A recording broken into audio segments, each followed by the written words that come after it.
Hello everybody and welcome to Redmen TV and my match reaction after Liverpool made it through to the 5th round of the FA Cup by sweeping aside Norwich 5-2. And to be honest with you, it was probably even a little bit more comfortable than that scoreline suggests. Yeah, it was relatively straightforward afternoon work for the Reds. Obviously, the emotional farewell to Jurgen Klopp, the farewell tour began in style really. There was a bit of a tear in Klopp's eye as You'll Never Walk Alone rang around Anfield before kick-off. And yeah, it's going to be a long old few months really. It's going to be an emotional roller coaster ride, if I can get my words out. There's business to be done on the pitch. Jurgen Klopp's been at pains to stress that ever since he announced that he will be leaving the football club at the end of the season. There's still a quadruple to be won.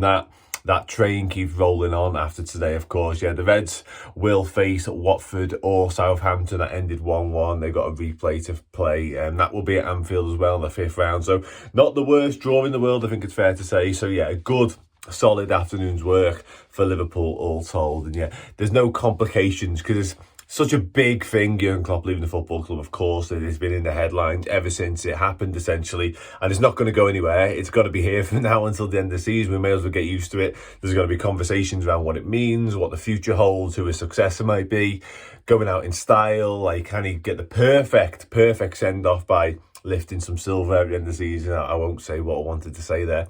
But yeah, ultimately, what matters on the pitch is what matters on the pitch, and that's winning games of footy. And we've done that, like I say, relatively comprehensively to kickstart the goodbye. Yeah, and it was a good performance, lively from the outset, winning the ball up really high, and we broke the deadlock. Curtis Jones, lovely bit of link up actually between two academy graduates, James McConnell making his first start for Liverpool. He was exceptional, actually, from minute one to minute he basically limped off the pitch because he couldn't run anymore, which is also like, it's one of them things when you play academy lads, they're not used to that intensity, the high pressing, the sort of the levels of senior men's action, so they often run out of steam, and McConnell did. But whilst he was on the pitch, he was wonderful. He won the ball back, he put his tackles in, put his body in where it hurts, but his quality on the ball was also brilliant, and he found Curtis Jones at the back post to make it 1-0. Lovely little dink ball. It's one thing to see it and to sort of know that that's a possibility and know that's the right ball to play, but to execute it in the way that he did was absolutely outstanding. So yeah, Curtis Jones giving Liverpool the lead, and it was a bit of a shock really when Norwich equalised because it hadn't been coming. It came from a corner, Ben Gibson at the near post, got the run, a little bit shouldery, a little bit, yeah, tiny bit of good fortune in it maybe, but 1-1 and stunned us, I would say, because like I say, Norwich hadn't really posed a serious threat up until that point, but Liverpool kicked back into gear, and it was Conor Bradley, another academy graduate who made the second goal happen, won the ball back on the right hand side exceptionally, and immediately turned. He was off and he was away. Little 1-2 out there, and he got the ball back into his stride, carried on running forward with it, laid it into Darwin Núñez, perfectly weighted. Núñez, one touch, bang, finish, instinctive from Darwin. But like I say, this was all about Conor Bradley, the creator. And I said a moment ago how good McConnell was, and he was absolutely brilliant. But Conor Bradley was just another level. Honestly, man the match for me today.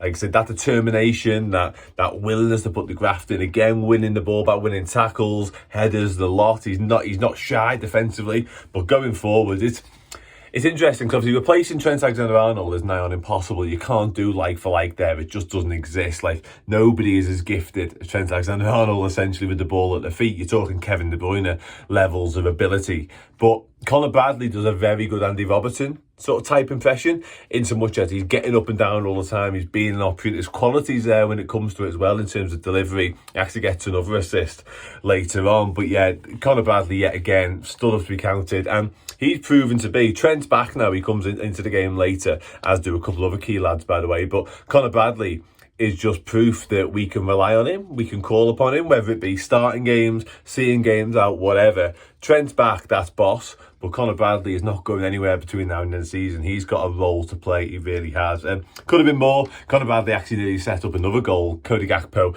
with a goal at his mercy, found it within himself to miss the target somehow. Could have been 3-1 before half-time. Wasn't really Cody Gakpo's day, to be honest with you. One of the quieter performances. Involved and stuff, but when it came to sort of the crunch moments, just didn't really happen for him. But one of them things, I'm not going to read too much into it really. Half-time comes and goes, 2-1. to the Reds, and relatively straightforward. Could have been a bit easier, maybe. Scoreline could have been more comfortable. Diogo Jota soon sorted that in very typical Diogo Jota fashion. Long ball, and just his presence made, I think it was Ben Gibson again, made Ben Gibson panic a little bit around him. We've seen Salah do this to defenders before, whereby just knowing they're somewhere in the vicinity makes defenders do daft things, and Ben Gibson gets his head all wrong. Falls to Jota, left-footed, no messing, beautiful strike, sweet as you like, into the bottom right-hand corner, 3-1. Essentially game over. Well, at least it should have been anyway, because we make the changes. Szoboszlai comes on, Virgil van Dijk comes on, Andy Robertson comes on, boss to see two of them back, of course. Absolutely huge, getting them back in, getting some minutes into the legs before Chelsea, Arsenal, etc, etc. And Virgil van Dijk wasted no time in getting involved in the game. Bullet header from a Szoboszlai corner. It actually came from a 4-on-1 for Liverpool. James McConnell won the ball up high. Darwin Núñez had a shot, deflected over. Corner comes, Virgil van Dijk makes it 4-1. Happy days. Norwich all of a sudden go up the other end and score again. I don't know what's going on. They keep having a knack of doing this. And it's a wonderful goal, to be fair. Sainz from range gives Alisson Becker absolutely no chance, which is, as we know, takes some doing, because Alisson Becker is the best goalkeeper in the world. But it's a stunning strike. I think Alisson Becker might have been a little bit surprised by the quality and the accuracy of the strike, to be fair. So credit where it's due. Very, very good goal from them. Could have been more again. A couple of big scrambles inside the Norwich area. A couple of massive saves to deny Gakpo first of all, and then Ryan Gravenberch. Gravenberch was okay. He was on the periphery of the game a little bit. I love him. I really like his quality on the ball. I think his forward thinking helps us a lot. But there's a moment or two where he's just a little bit frustrating. He completes 90 today, which is massive, because I've been talking a lot about not playing enough football, or not being able to play enough football, because his season last year was such a non-starter. It feels like he's lacking that ability to go and go and go. So the fact he gets 90 minutes in his legs could be really important for Gravenberch moving forwards. Yeah, the last thing I want to touch on, Trent comes on as well, and to bring Szoboszlai, Virgil van Dijk, Andy Robertson, Trent Alexander-Arnold and Luis Diaz off a bench in a game of footy is mental. And when you're given how strong the starting lineup was as well, our squad, my God, our squad right now looks absolutely frightening. Wow, like the strength in depth is ridiculous, and that's without Wataru Endo and Mohamed Salah kicking around. Kostas Tsimikas isn't too far away as well. Anyway, Ryan Gravenberch mentioned his frustration a moment ago, because he was just on the fringe of matters, never really happened for him. But he gets his goal, and it's a Conor Bradley assist again. Kept alive, Conor Bradley back post, volleys it quite hard across the face of the goal, and Gravenberch at the back post, the other back post, to nod it in. And his celebration let out some of those frustrations. You could tell, I think he needed that, to be honest with you. But yeah, boss, happy days. Liverpool 5-2 into the fifth round. Watford or Southampton. A triumphant start to Jurgen Klopp's farewell tour. Couldn't ask for much more. Bradley was boss. Jota is clinical. Up the Reds.